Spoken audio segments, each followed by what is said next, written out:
So have you heard about this AI and like YouTube riches? Oh, yeah. Definitely seen that floating around. Yeah, it's pretty wild stuff, right? Passive income, AI doing all the work. Who wouldn't want a piece of that? Right. Sounds almost too good to be true. Yeah, and maybe it is, right? That's what we're here to, I guess, figure out.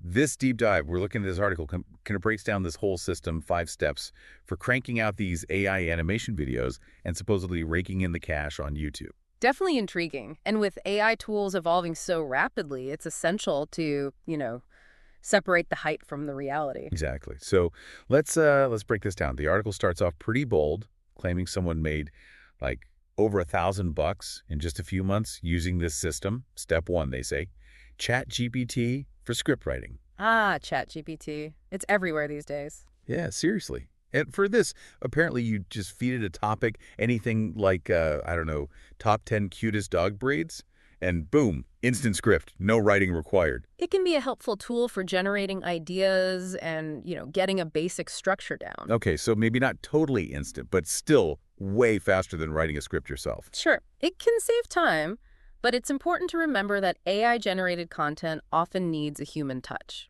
Editing, fact-checking, that kind of thing. Makes sense. You can't just expect, like, pure YouTube gold straight from the AI, right? Right. Quality over quantity, as always. Okay, so let's say we've got our ChatGPT script all polished and ready to go.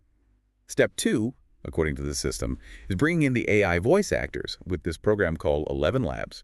They even recommend using the Rachel voice. Kind of specific, right? Interesting. 11 Labs has been making waves in the text-to-speech world. Their voices are definitely getting more realistic. Yeah, less robotic, more human-sounding, I guess. But is that enough? That's the big question, isn't it? Viewers can be pretty discerning. A voice that's even slightly off can be a turnoff, especially for longer videos. True, true. People want that human connection, even if it's just a voice. Okay, so we've got a script, we've got our AI narrator all set up. What's next? Step three is where things get visual, Canva and Leia. Canva, I guess, is pretty popular for graphics, but Leia. Leia is used for animation. You basically take your static Canva designs and bring them to life. Oh, cool. So like animating those cute dog breed pictures, right? Exactly. It's a way to add some visual interest and engagement, especially if you're working with, limited resources. Right, because not everyone's a video editing wizard. Speaking of which, step four is where we actually edit the video, and they recommend free software like OpenShot. Have you used that?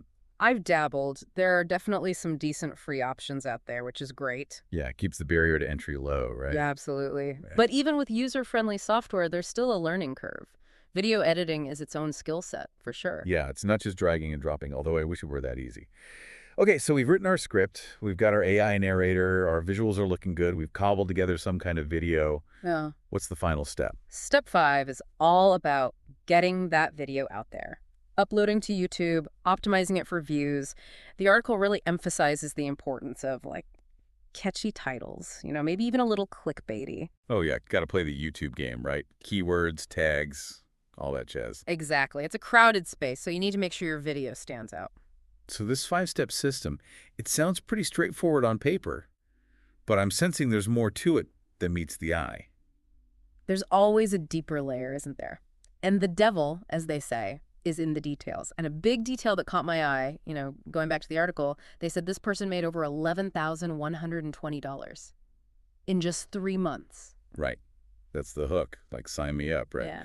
But is that realistic? Is that something we can all expect if we follow these 5 steps? Well, YouTube income, it's not quite that simple. There's a lot that goes into it. Yeah, I figured. So what are we missing here? What actually determines how much money you can make on YouTube? One of the biggest factors is watch time, like how long people actually stick around watching your video. Okay, makes sense. So shorter videos, even if they're like super high quality, they might not actually be the best strategy. Could be counterproductive, actually. The YouTube algorithm really likes to see people engaged for longer periods. The algorithm, right? Always got to be thinking about that.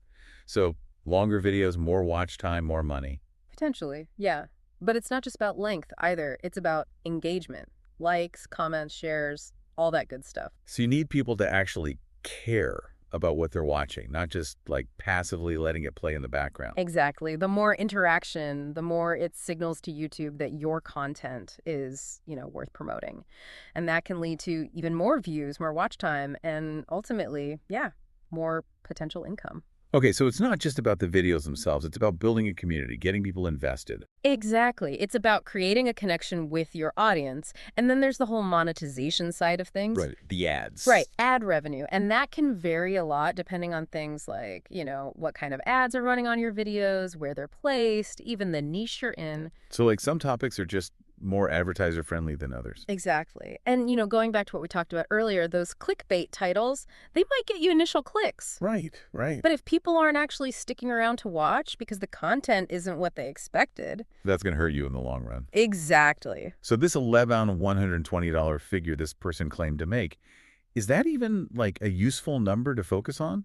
It's one data point. It's interesting, but it doesn't tell the whole story. Yeah. We don't know if that was consistent income over 3 months or if it was like one viral video that skewed the numbers. Right, right. It's like those get-rich-quick schemes, always promising the moon, but Rarely delivering. exactly. Okay. And speaking of which, this whole article, it does feel a little bit salesy, doesn't it? A little bit, yeah. Especially that part at the end where they mention this guide to the passive income economy. Right.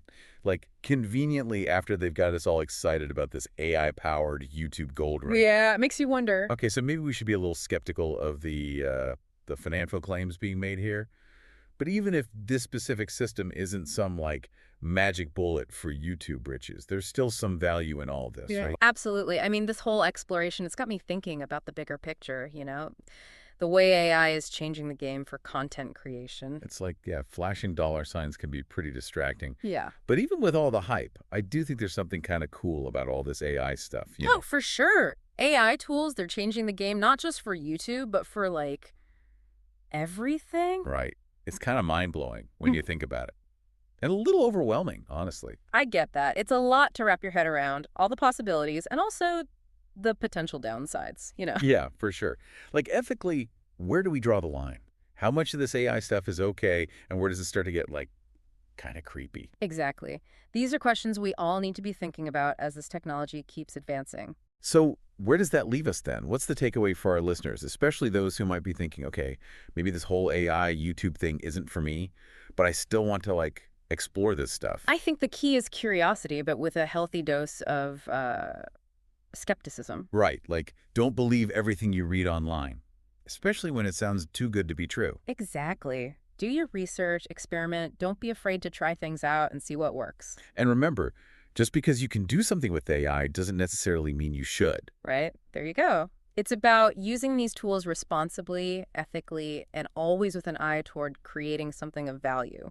Well said. This has been a fascinating deep dive. We've gone from YouTube riches to the ethics of AI all in one go. It's a wild world out there, folks, and it's only getting wilder. So stay curious, stay informed, and we'll see you next time for another deep dive.